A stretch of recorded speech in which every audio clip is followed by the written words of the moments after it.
Thank you, Mr. Speaker. Members, I'm going to start out by saying I'm a straight white guy. This is not my experience. But I do have friends, family, constituents that I love and care about, and I've been at this microphone to talk about this issue before. Members, trans rights are human rights. They're human rights. With this bill, this is government, this is big government, trampling on the fundamental rights of our constituents with government overreach into their personal lives, interfering with families' most private and personal decisions. Y'all, these are just humans trying to live their lives. They are only seeking their most basic, fundamental right to pursue happiness however they see fit. Y'all have seen the commentary on gender-affirming care we all have in this chamber today. We've been inundated with hyperbolic and alarming messaging using the most egregious and ugly language. We have seen truckloads of false and misleading statements stoking fear and hate. These damaging narratives would have us believe the very worst of each other.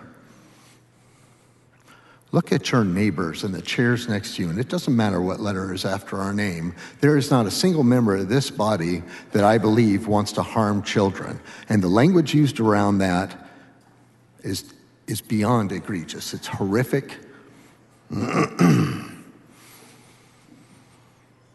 And these lies and misinformation narratives are being repeated over and over and over again in social media circles, shared by email, text messages. We have seen testimony here in this room, in the Capitol. It's been repeated by elected officials on this microphone here today. I have heard over and over it said today that studies show 80% of children just given psychological care revert back. That was broadly debunked. I have studies and studies of studies. I would invite the author to actually cite the reference for that, because I have studies that show National Institute of Health, factors leading to detransition among transgender and gender diverse people in the United States. This is peer-reviewed research about research by actual scientists.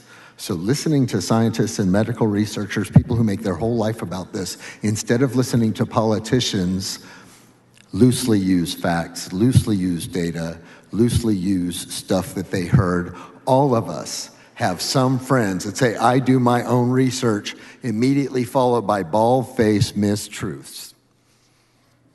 Members, what we're talking about here is care for kids. We all want our children to have the very best care possible. And although we may disagree on what that looks like and what it is, in a society like ours, most often we defer to families as being the ones to have the best interests of their individual children at heart. These are delicate, difficult, individual, nuanced decisions to be made by families with their faith, with their doctors, with their medical providers, psychologists, psychiatrists, the professionals that work with care and love to provide the best care possible for each individual child. We talk about one size doesn't fit all for 254 counties, one size doesn't fit all for 30 million constituents in our state. Okay, y'all have heard of the American Medical Association. We talked about it a little bit tonight. American Medical Association has over 271,000 members. This is not a small organization. They were founded in 1847. On their website, they claim they are the only medical association that convenes 190 plus state and specialty medical societies.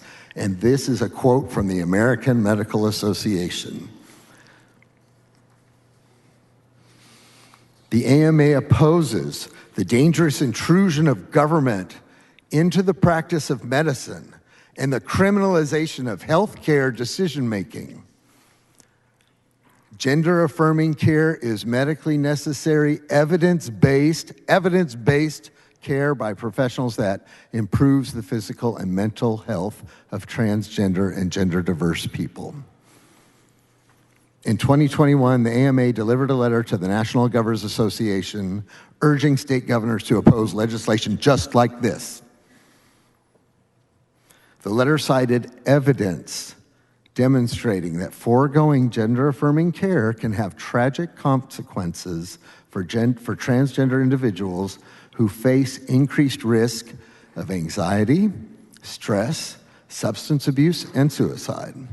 The majority of transgender and diverse gender patients reported improved mental health and lower rates of suicide after receipt of gender-affirming care.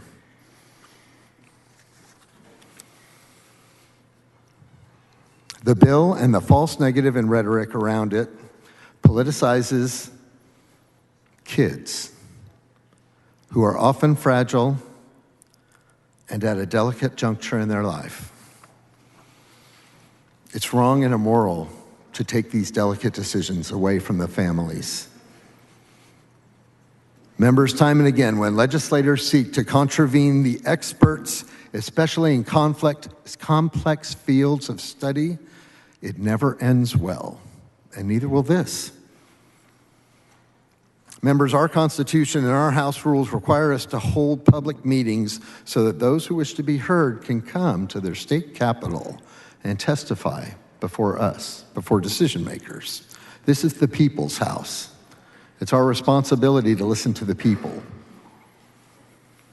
We do a great disservice to the people when we alter our processes to silence the voices of the citizens of our state. And that is exactly what happened in the committee hearing for the companion bill to this in the House. In what might be an all-time record, over 3,000 Texans came here to the Capitol and registered a position on the bill. 2,917 registered against, 97 registered for. Around 400 people actually registered to testify. We were watching this whole thing from my office. I saw the entire committee hearing. Only a couple of dozen people actually registered to testify for this bill. Do you know how many total were allowed to speak? With over 450 people who registered to testify on this bill, either on, for, or against, roughly 50 people got to speak.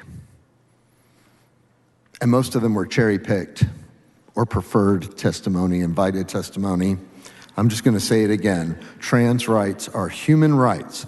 When this body seeks to infringe upon the rights and liberties of our citizens, we should at a minimum have the fortitude to face those people and hear them out.